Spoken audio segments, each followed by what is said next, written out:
Саламатсыздарбы, урматтуу радио угармандар. Эфирде биринчи радионун шак жүрүш саясий ток-шоу программасы, студияда Талайгүл Чабдарова. Бүгүн өкмөттүк эмес уюмдардын ишмердүүлүгүн көзөмөлдөөгө багытталган мыйзам долбоору боюнча парламенттик талкуу өтүп жатат. Бул уюмдардын ишмердүүлүгү мыйзам ченемдүү көзөмөлгө алынышы керекпи? Ал эмне үчүн? Кайсыл аргументтерден улам бул демилге көтөрүлдү? Ушул маселени биз түз эфирде талкуулайбыз. Биздин уктурууга Кыргыз Республикасынын Жогорку Кеңешинин мурдагы депутаттары Надира Нарматова жана Бейшенбек Абдырасаков катышат. Саламатсыздарбы? Ошондой эле биз түз байланыш аркылуу эксперт Алмаз Тажибайды, коомдук ишмер Ракыя Жусупованын дагы пикирин түз байланыш аркылуу угабыз. Анда биз маегибизди баштай берели. Азыр биринчи кезекте мына ушул өкмөттүк эмес уюмдардын, коммерциялык эмес уюмдардын ишмердүүлүгү кандай көзөмөлгө алынышы керек деген маселе боюнча ар түрдүү кайчы карама каршы пикирлер айтылып жатат. Мына ушул багытта биз эксперт Алмаз Тажибайдын пикирин угуп алалы. Андан кийин биз түз эфирде маегибизди улантабыз. Эсиңиздерге салып коелу, биз түз байланыш аркылуу эксперт Алмаз Тажибайды жана коомдук ишмер Ракыя Жусупованы кепке тартмакчыбыз. Урматтуу маектештер, алгач багытта пикирди угуп алалы. Алмаз мырза, саламатсызбы? Бар болуңуздар. Мына бүгүн ошол мыйзам долбоору боюнча парламенттик талкуу өтүп жатат. Анан бул уюмдардын ишмердүүлүгү мыйзам ченемдүү көзөмөлгө алынышы керек деген боюнча да кайчы пикирлер айтылып атпайбы? Сиздин аргументтериңиз кандай? Биринчиден мындай талап деле жок. Мисалы бизде конституция боюнча өкмөт уюмдардан, өкмөт мындай мамлекеттик уюмдардан, ошолордогу чиновниктерден суроо талап бекитилген биздин конституция боюнчачы. Мисалы ошо конституциясынын беренелеринин ичинде.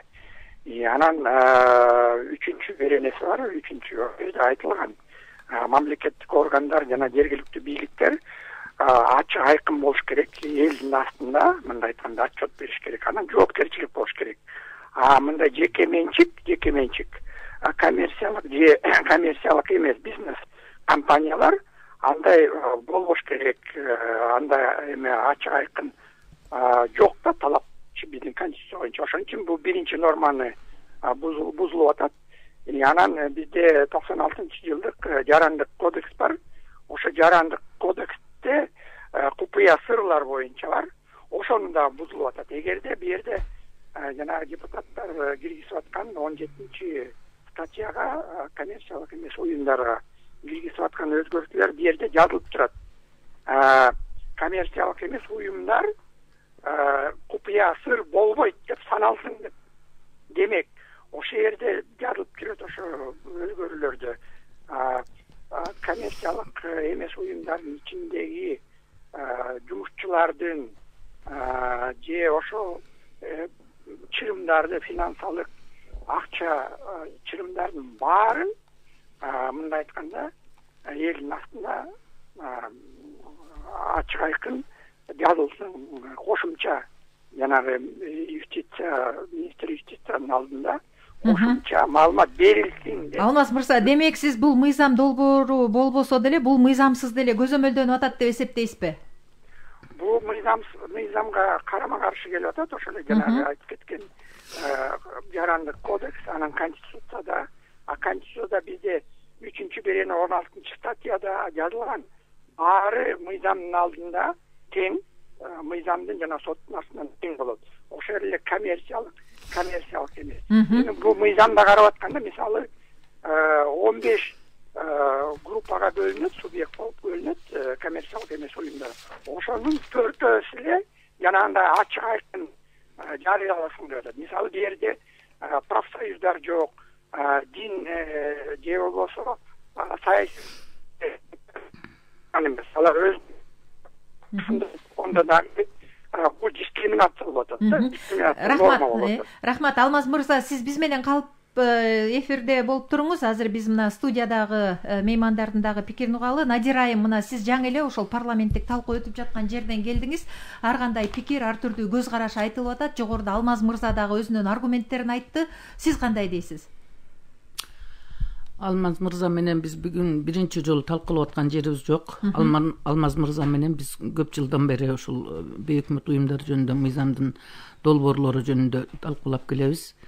Бул эми Алмаз мырзанын өзүнүн жекече жарандык эмес, бейөкмөт уюмдардын бул түздөн түз адвокаты болуп эсептелет.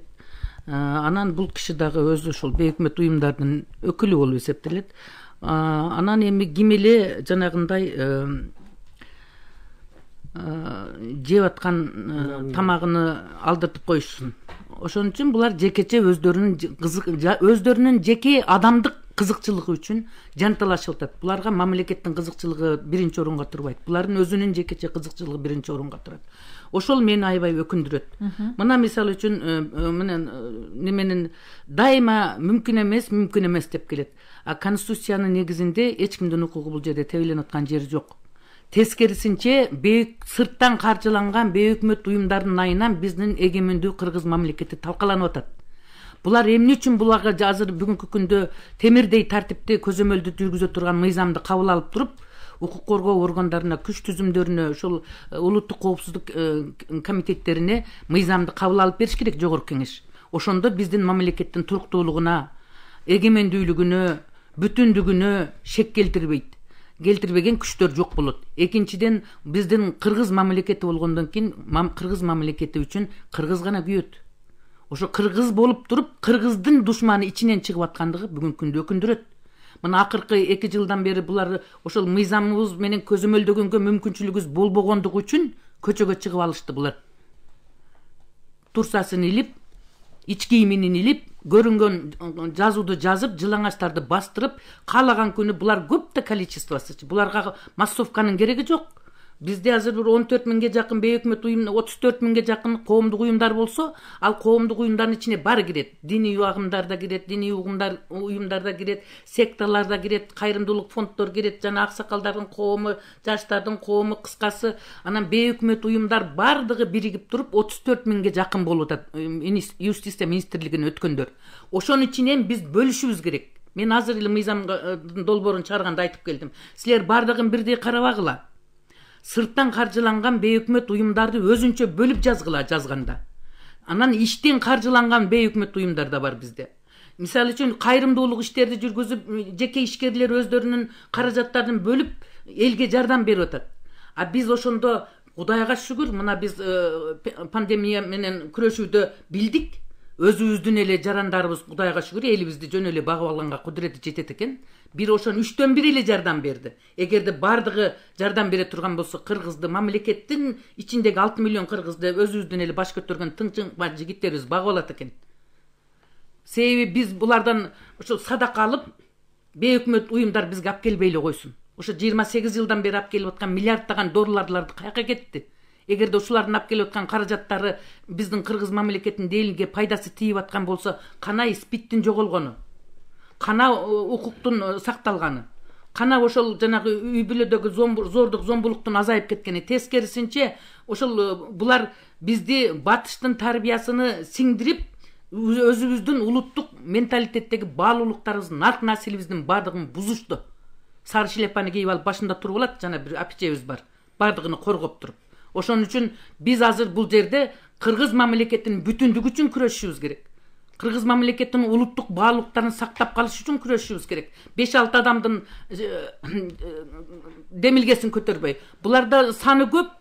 Алдында активдүү баш көтөргөндөр бир 50-60 эле бар бул жерде биздин мамлекеттин ичин талкалаганга аракет жасаганда. Калгандары буларга массовка болуп берет.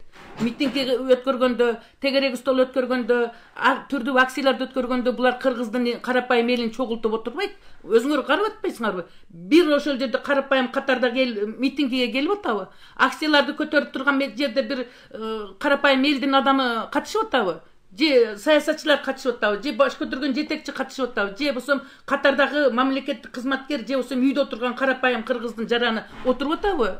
Акцияларга катышып атабы? Катышкан жери жок. Булар өздөрү эле биринин инициативасын бири көтөрүп эле, булар миңдеген да, саны көп да. Ошону эле бир 300-400 чогула калып туруп эле митинг өткөрө берет. Ошону менен эле Кыргызстандын ичине бүлүк салып эле будуң чаң чыгара беришет. А муну деген өздөрү билет да булардын өздөрүнүн проектисиничи. Анан эми мына дагы мен жүрөгө өткөн маселени айтып коеюн. Мына биз мамлекеттин саясатына аралашабыз дейт. Эмнеге аралашат? Биз кыргыз мамлекетинин саясатына аралашкан булардын кереги жок.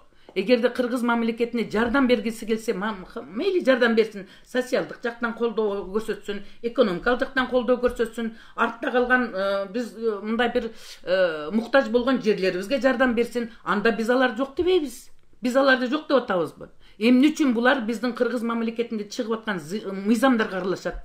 Эмне үчүн кодекстерге аралашат? Мына кодекске ошол мамлекеттин бүтүндүгүн сактай турган конституциялык мыйзамдарды биз кыргыз мамлекети өрмөлөп калсак дагы өзүбүз бюджеттен акча бөлүп таап беришибиз керек каражатты. Ушуларды аралаштырбастан. Мына 5 кодексти кабыл алышты. Күйбөгөн жаның күл болот да. 13 миллион евро келиптир 5 кодексти жазганга. 5 кодекстин бирөөсү да жараксыз. Мына 17-жылдын 1-январына күчүнө кириш керек беле, 18-жылдын 1 январына. Мына ушу күнгө чейин жума сайын кодекстерге изменение киргизип келатат мына алтын чакырылыштын депутаттары. Жана чимкириктер, түкүрүктөр деген сөз дагы ушул кодекстин артынан чыкты. Булар атайлап кыргызды маскарлап түкүрүктөргө штраф төлөйсүн деген беренелер киргизип койгон кодекске. Ошонун негизинде анан ушундай бир жаман ыплас сөздөр дагы биздин коомчулукта кадимкидей сөз катары пайдаланып калды, бири-бирине ат коюп туруп. Мына бүгүнкү 5 кодекстен мына уголовный процессуальный кодекс дагы, жарандык процессуалдык кодекстер дагы, прокуратура системасы, милиция системасы, бүт бардык 5 кодекске камтылган тармактагы мыйзамдардын акмагы чыгып кетти да. Бүгүн иштеше албай атат да. Конституция да ошондой. Конституцияны дагы ушулар батыштын акчасына кызыгып туруп, Текебаев өзү баш болуп, ошол убактылуу өкмөттүн иштеп чыккан конституциясында ошол эл аралык уюмдар иштеп чыккан. Ошолордун көрсөтмөсү менен конституция бүгүнкү күндө бизге жооп берип атабы? Жооп берип аткан жери жок. Анан биз ошон үчүн жаның кашайт да. Мына азыр кечиресиз, бир мына Алмаз Тажибаевдин сөзүнөн улам жаным кашайып атат да. Мына Эркинкүл Убушева деген. Бейөкмөтсүз биз кыргыз жашап эле кетебиз. Ал эми сырттан келген донорлордун акча каражаттары биз деген ОДКда мүчөбүз, Евразесте мүчөбүз, бүткүл эл аралык уюмдардын бардыгына мүчөбүз. Ал мамлекет өзүнүн жолунда мыйзам чегинде мүчөлүгүнү жасап донорлук ала турган болсо, ал кредит ала турган болсо, башка боло турган болсо өз жолунда кете берет ал мыйзам. Бул ошол НПОлор бизди донорлордон акча бербегин деп бизге кыргыз мамлекетине душмандык кылып атпайбы? Мына бүгүн мына карантинде отурабыз 2 ай 3 айдан бери. Пандемия менен бүткүл дүйнө күрөшүп атат. Эркингүл Убушева деген бейөкмөт уюмдун жетекчиси. Бүгүн бир эле эмес, бул деген бир мезгилде 3 бейөкмөт уюмдун жетекчиси болуп эсептелет экен. Ушул мына кыргыздын накта душманыга факты. Кечетен бери чыкты, бүт сайттарда жүрүп атат, көрүп атасыз, видеолорду көрүп атасыздар. Кыргыз мамлекетиндеги чет элдик агенттер деген видео чыгып бардык жерде көрүп атат. Ушул Эркинкүл Убушева деген эл аралык донорлордун организациясынын башчысы Эдуард Ауэрага дегенге кат жазыптыр. Кыргыз мамлекетине донорлук организациялардан бериле турган каражаттарды бербегиле, булар тоталитардык өлкөгө айланып калды. Коронавируска карата муктаж боло турган болсо, эл аралык деңгээлдеги донорлорго айткыла, Кыргызстанга акча бербесин. Булар мыйзам бизди текшергенге, көзөмөлгө алганга мыйзам кабыл алган атат деп туруп кат жөнөттүр. Рахмат. Ушул деген, бул деген жекече өзүнүн кызыкчылыгы үчүн кыргыз мамлекетине душмандыкпы? Рахмат, Надира айым. Азыр дагы бул боюнча Алмаз мырза да өзүнүн пикирин айтат болуш керек. Биз азыр Бейшенбек мырзага сөз берели. Мына ушул талкууда сиз дагы өзүңүздүн пикириңизди билдирдиңиз. Анан жанагы миллиард долларлап келип аткан гранттардын жанагы отчеттуулугу жөнүндө маселе козголду да. Ушул боюнча сиз кандай аргументтериңиз бар? Эмне үчүн отчет бериш керек? Алар кимге, кандай? Жогоруда Алмаз мырза айтып аткан мыйзамдарга каршы келет дегенге сиздин көз карашыңыз кандай? Эми булар 26 жылдан бери ушул бейөкмөттөр 2 миллиард доллар алыштыр. Эми биздин мамлекетибиз болсо 4,5 миллиард алып атат. Ошондо 50%-ын алып атат. Эми 2 миллиард долларга биз 200 балдар бакчасын салып койсок болмок да. Бул каяка кеткенин билбейт. Сууга сиңген, кумга сиңген суудай болуп кетти да. Эми бул бейөкмөттөрдүн арасында дагы баягы жамандар бар, жакшылар бар дегенде, жана онкология, анан диспит, анан ар кандай оорулар менен, анан жакыр жашагандарга жардам берип ошондой болуп жүрүшөт кээрлери. Коломто деген эже бар, алып барып иштеп жүргөн, ал жакшы иштерди кылат. Жана күйөө сабагандар, бала сабагандар, келгендерге жардам берип жүрөт. Аларга жакшы андай иштеринечи. Мен айтайын дегеним, булар жанагы биздин кыргыздын када салтына, үрп адатына, нарк населине каршы чыккандарга да мына 8-мартта билесиз 2 жылдан бери чыгып атышат. Музейдеги жалаңач аялды билесиз. Бул деген эмне? Бул деген мен айтат элем, бул маданий терроризм да. Керек болсо биздин салтка, наркка, үрп адатка, нарк насилге болгон бул диверсия деп айтат элем да. Бул өтө чоң коркунучтуу нерсе. Бул жанагы коронавирус болуп 2 айдан бери отурбайсызбы? Ошол коронавирустан 15 киши өлүп атат да. Бул болсо саясий коронавирус. Бул деген 6,5 миллион кишинин өмүрүн алат да керек болсо. Кыргыздын келечегине балта чабат. Эмне деген жаштарды өстүрүп атат өздөрүнүн артынан. Ошон үчүн буларга азыркы күнү ушундай мыйзамды кабыл алып, мейли деле ошону талап кылып атпайбы? Президенттен отчеттуулукту, ачык айкындуулукту сурап атат, өкмөттөн сурап атат, парламенттен сурап атат, мэрлер, губернатор, акимдер, алар деле отчет берет элге. Мына бюджеттен момча акча бекилген, бияка кетти, баары тияка кетти деп баардыгын бир тыйына чейин отчет берет. Ошондой эле отчетту бул эмполордо беришсин да. Анткени себеби мына музейде уюштурулган жалаңач аялды алып келгенге, ошол аялды Канададан алып келиптир, $40,000 төлөштүр. Казакстандан алып келиптир, Россиядан алып келиптир жалаңач аялдар. Аларга акчаны төлөп беришиптир да. Эгерде отчеттуулук болгондо, ошондой аялдарга акчаны төлөй албай калат эле да булар. Ошон үчүн бул жерде катуу көзөмөлгө албаса, бул келечекте Кыргызстанды жакшылыкка алып келбейт. Бул кыргыз элинин тагдырына балта чабат да. Рахмат. Азыр сиздердин аргументтерге Алмаз мырза дагы өзүнүн оюн айтат болуш керек. Алмаз мырза. Рахмат. Кандай деп ойлойсуз? Мына жогоруда бул кишилер дагы өздөрүнүн аргументтерин айтты да. Эми бул аргумент эмес, көпчүлүгүнөн бул мындай жамандап эле жатканы болуп атат. Мисалы душман деп окуугу жок айтканчы, бул мыйзам менен жүрсөк бул душман деп. Мисалы сот өкүмдөр эмес болот. Анан жанагындай эме турган бул пропаганда болуп атат.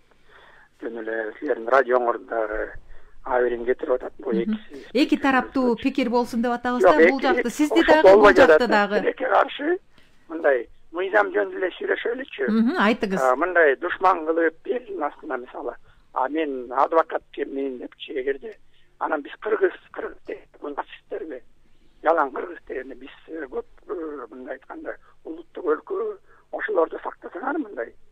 Анан жана мыйзам түрүндө алып келсек, жанагылардын баарын эпитеттерин баарын ары коюп, конституцияда жазылган ушул мыйзам боюнча эле айтып атам менчи. Жана эмоцияга айтпай элечи. Конституцияда каралган беренелерге карама каршы келип атат деп эле айтып атам мен. Калган. Эгерде ошонун баары чын болсо, анда туура болот эле. Дагы бир жолу айтып атам. Жеке менчик мамлекеттик эмес. Жеке менчиктер отчет бербеш керек. Бере албайт. Биздин мыйзам конституция боюнча. Бу жерден мамлекеттик органдар ошолор бериш керек. Анан жана айтып аткан коммерциялык эмес уюмдар көпчүлүктө саясатка киришүүдө, саясатка чечим чыгаруу жактан жакшы чечим болсун деп ошо өздөрүнүн сунуштарын берет. Эгерде керек болсо ошо митингке да чыккандар болгондо, эгерде бул мыйзам түрүндө иштерин кылат. Эгерде андай болбосо, анда тоталитардык мамлекет кылып коелу, тиги Түндүк Корея же болбосо Туркменистандай болупчу. Анда анда болсо анан көбүнчөсү жана мамлекеттик эмес уюмдар коррупцияга каршы. Демек, ушул мыйзам долбоор менен киргизгенде коррупция менен күрөшкөн мамлекеттик уюмдарды кандайдыр жана ушул эле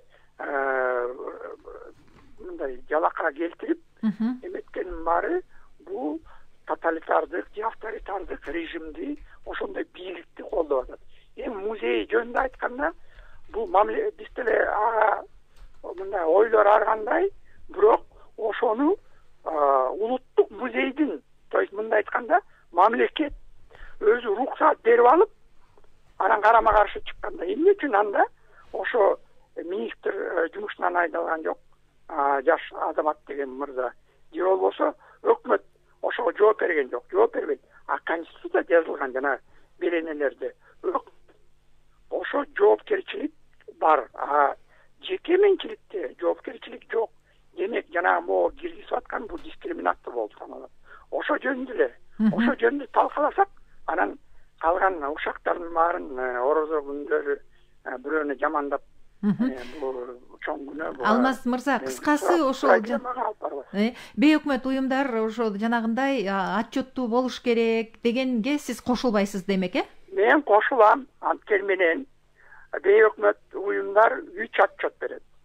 Социалдык фондко, салык кызматына, статистика комитетине. Анан жанагындай бир кандай бир акчалар болсо, финансовый полиция, терроризмге, экстремизмге каршы кандай бир коррупцияга болсо, анан жанагы айтып аткан бир далилде, эгерде менин сөзүм чын эмес болсо, бир дагы бир өкмөт жанагы шпион деп бирөө дагы соттолгон эмес ушунча жылдан бери. Экинчиден бир дагы бейөкмөт кандай бир мыйзамды бузулуп сотко дагы алынган эмес. Душман катары. Анан мындай ушакты айтпай эле коюш керек. Рахмат сизге. Ошон үчүн бейөкмөт уюмдар отчет берет. Бул жерде кошумча болгондо дагы 15 топтон 4 эле топ отчет берилип атат.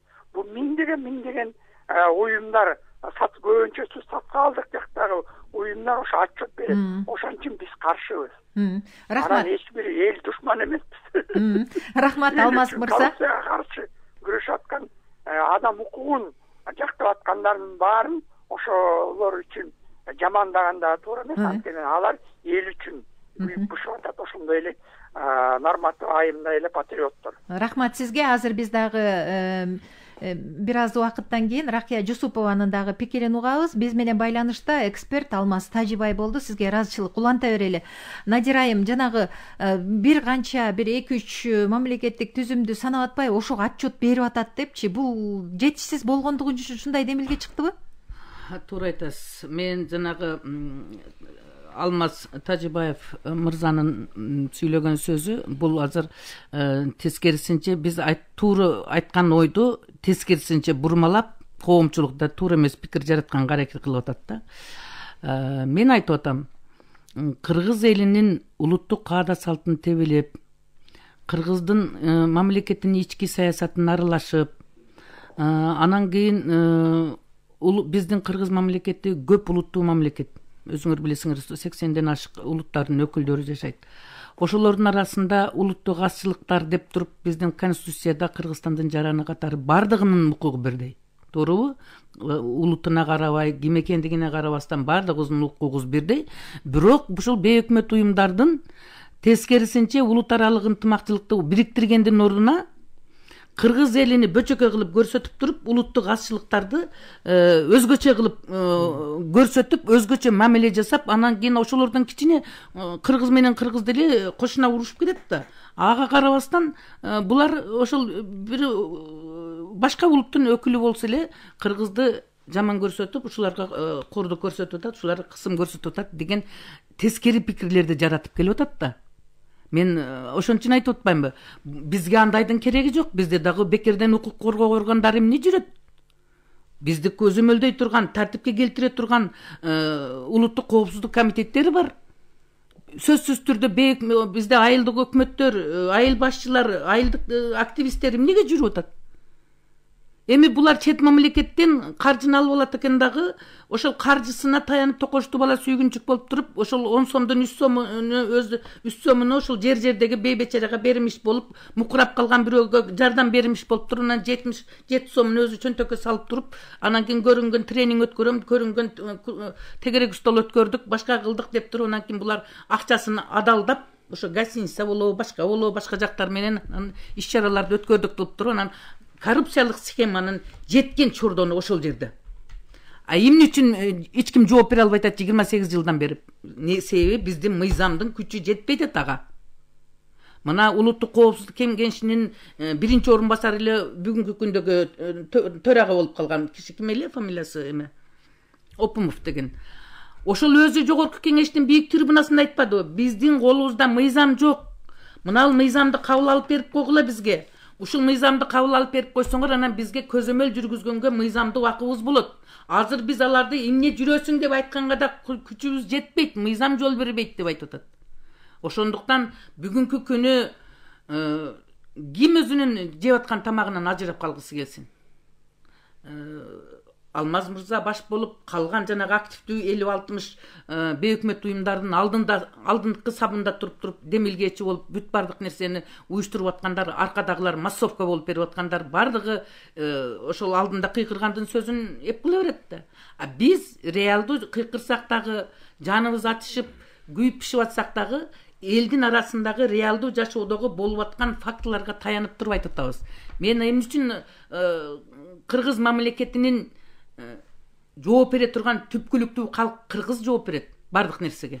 А эмне үчүн булар ошондой кыргыз мамлекетинин атын алып жүргөн, кыргыз мамлекетиндеги ар кандай нерседе жоопкерчиликти мойнуна ала турган кыргыз элини басандатып туруп, анан кийин улуттук атчылыктарды өзгөчө кылып көрсөтүп туруп, ошолордун укугун коргон киши болуп туруп, биз кыргыздарды жамандап туруп, анан булар каражат алып келиш керек башка жактан. Ошого жанын катышат. Себеби мен булардын көзүнө сайып турсаң дагы мойнуна албайт эч убакта. Булар дагы ушундай окутат экен. Ошолорго мындай бир сын сунуштарды айтып, айыбын айтып койгон адамдын өзүнө асылып, өзүнө нападенияга өтүшүп туруп, анан ошонун жети жотосуна чейин асылышып, ошону басынтып, сүйлөтпөй кое турган буларды ошондойго даярдайт экен. Кимиси болсо ошондой кылат. Бир туура эмес сөздү айтып койсо эле ошого асылып чыгышат да. Рахмат. Бейшенбек мырза, мына канчадан бери бул абдан бышып жетилген, көптөн бери көтөрүлүп келаткан маселе деп атасыз да. Эмне үчүн ушуга чейин ишке ашпай келди эле? Мындай ошо карама каршы пикирлерден бир жыйынтык чыгаруунун формасын эмнеден көрүп турасыз, багытын, өзөгүн? Эми бул жерде көрүп атпайсыңар, булар бүгүнкү күндө эле айтып атпайбы, тиги бейөкмөттөрчү. Азыр биз могу мыйзамды кабыл алсаңар, биз батыштан акчаны келдирбей коебуз дейт да. Бул кыргыз мамлекетине бийликке керек болсо шарт коюп атышат да, диктовать этишип атат өздөрүнүн кызыкчылыгын. Эми булардын болгону айлык алат, алардын ишин аткарат. Ошон үчүн булар баягы батыштан акча алып алып, анан батыштын ырдап, элди бөлүп жарып, элди жаман жакка үгүттөп, кыргыздын нарк населине, када салтына тескери иш кылып атат да. Сиз жана айтпадыңызбы? Сиз жана айтпадыңызбы, кээ бир жакшы дагы жактары бар, мисалы көп бир социалдык маселелерге жардам берип аткан депчи.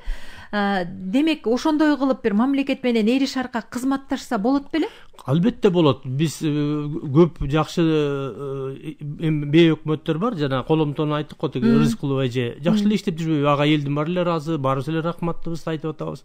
Мына ошондой болуп иштесе, биз деле колдойт элек да. Булардын эң жаман жери биздин баягы нарк насил, када салтка кылымдарды караткан кыргыздын балалыктарына балта чаап жатпайбы? Анан жаштарды булар өстүрүп атпайбы? Көрүп атасыңар кандай жаштарды өстүрүп атат. Жанагы эми айтканга дагы туура келип атат. Жанагы лесбиянкалар, анан кийин гейлер, ошолор тарбиялап атпайбы? Анан биздин жаш кыздарды чыгарып алып үйрөтүп атат. Мен күйөөмө тамак жасап бербейм, мен кийимин жубайм деген. Эмне деген каяка алып баратат? Эмне деген мына биздин баягы үй бүлөлүк институттарды өлтүрүп атпайбы? Балалыктарды өлтүрүп атпайбы? Када салтка, нарк населге балта чаап жатпайбы?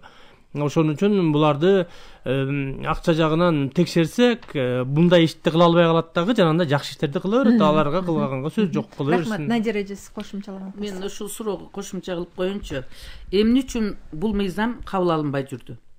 Бул мыйзам мындан 5 жыл мурун эле, 10 жыл деп эле айтып коелучу, ошол немеден бери 2010-жылкы тополоңдон кийин, коогалаңдардан кийин бул мыйзамдын кабыл алуу зарылчылыгы келип чыккан. Ошону 10 жылдан бери бул мыйзам кабыл алынбай келип атат. Ошондуктан биз 5-чакырылышта Турсунбай Бакыр уулу, мен Нарматова, Нуркамил Мадалиев деген 3 депутат атайын мыйзамдын долбоорун иштеп чыгып туруп, биринчи окуудан кабыл алынганбыз. Биринчи окуудан кабыл алынып туруп, анан кийин биздин мөөнөтүбүз бүтүп калгандагы кийин 6-чакырылышта бул мыйзамды азыркы иштеп турган депутаттардын комитет аркылуу көтөрүлүп чыгып туруп, бул мыйзамды 2-3 окууга келгенде бүгүнкү күндөгү жогорку кеңештин составында бир 15-20 жакын бейөкмөт уюмдардын мүчөлөрү партиялык тизме менен келип мандат алып отуруп калган. Анан ошолордун ичинен бир гана Чолпон Жакыпова чыгып кетти, мандатын тапшырып, калгандары бар ичинде отурат. Ошол бейөкмөт уюмдардын активдүү мүчөлөрү парламенттин составына партиялык тизменин эсебинен кирип депутат болуп отуруп калганын натыйжасында көпчүлүк депутаттарга булар өздөрүнүн саясатынын ичинде жүргүзүп, тескери көз караштарды айтышып туруп, анан мыйзамдын долбоору көпчүлүгү терс каршы добуш берип туруп, анан мыйзам аркага кайтып кеткен. Азыр ошол каршы добуш берген депутаттар азыр бармагын тиштеп отурат. Биз ошону түшүнбөппүз деп. Себеби ал депутаттын күнөөсү. Ошол мыйзамды өзү түшүнбөгөнлүгү, өзү мамлекеттин ичиндеги саясатты толук билбегендиги, бейөкмөт уюмдардын 28 жыл бою биздин Кыргыз мамлекетине жасап келаткан ийгилиги менен кемчилдигин түшүнбөгөндүгүнүн натыйжасында ошон үчүн бүгүнкү депутаттар, каршы добуш берген депутаттарды мен бул мамлекеттин кызыкчылыгын көздөбөгөн депутаттар деп эле айтам. Бүгүнкү күндө отурса дагычы. Ошонун натыйжасында кабыл алынбай калган мыйзам. Анан эми мына акыркы 2 жылда ал мыйзамдар кайтып кеткенден кийин ушул мыйзам кабыл алынбай. Анан акыркы мына 1,5-2 жылда булар активдүү түрдө өздөрүнүн себеби булардын айткандай болуп атат да.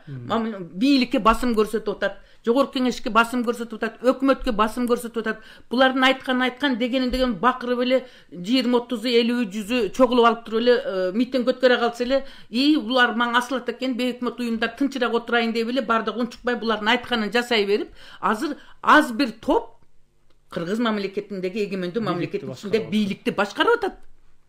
Диктовать этип атат. Айтканын айткандай жасаттырып атышат. Ал эмес бүгүнкү күндө президенттик аппаратта укса, мени жаман көрсө жаман көрсүн. Мына ушул кодекстин акмагын чыгарган адамдар президенттик аппараттын ичинде отурат.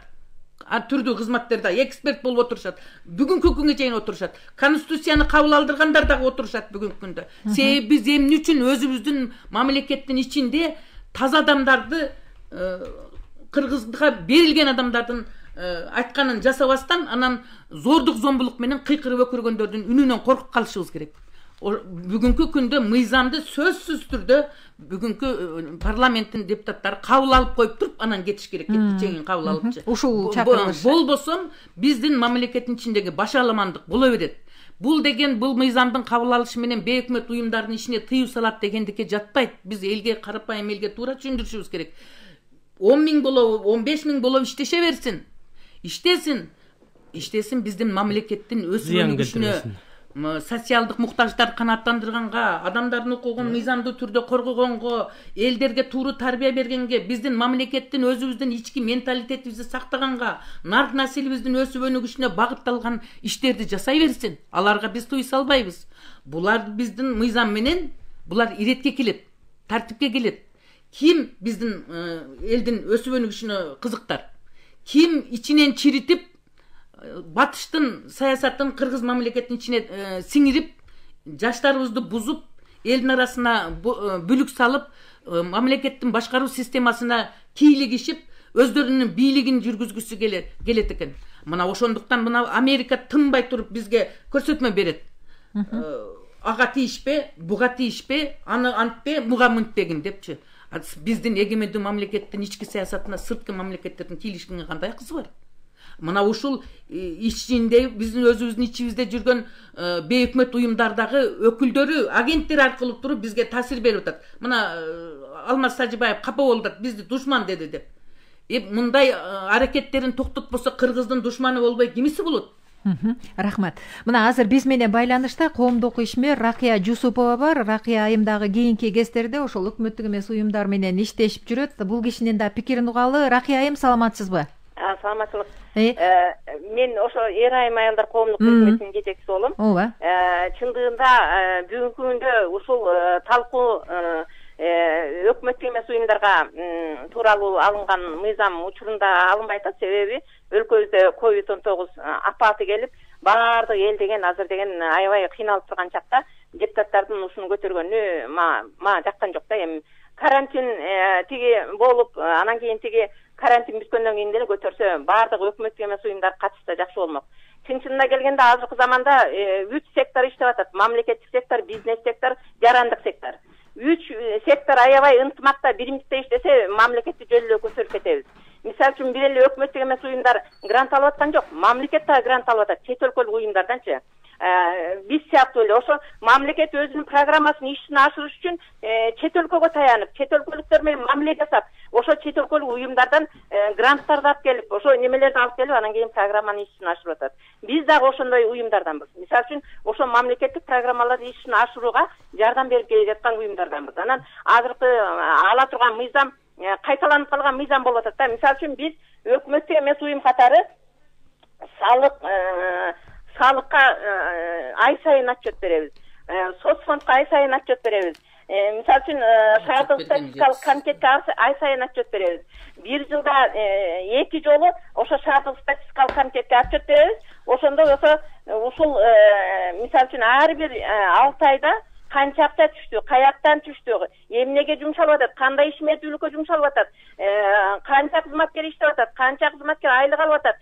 Бүт ошолордун баары мамлекеттин астында биз отчет беребиз да. Азыркы алына турган мыйзам бул кайталануучу мыйзам болуп калып атат да, негизи. Анан бүт эле айтышып атат, мисалы үчүн биз социалдык экономикалык багытта иштеген өкмөттүк эмес уюмбуз да. Эр айым айылдар коомдук бирикмеси. Дайым мамлекеттин программасынын ишине тиги кошумча неме жардам берип келе жаткан уюмдардан. Мисалы үчүн баягы бала бакчалар жоюлуп кетип, ошо бала бакчалар калыбына келгиче, курулгуча деп биз эне мектептерин түздүк. Ошо 40 эне мектептер азыр 50 эне мектеп болуп калды. 3000ге жакын бала тарбияланат. Бул эмне жаманбы? Бул мамлекетке биздин жардамыбыз. Анан баягы түштүктө конфликт чыкканда дагы канча жардамдарды бердик десчи. Анан бизде ошо эң кыйналган аялдардын арасында иштейбиз, баягы жумуштук боюнча, жумуштукту жоюу боюнча, ошолордун балдарынын руханий дүйнөсүн өстүрүү боюнча канчалаган иримдерди ачып атабыз да.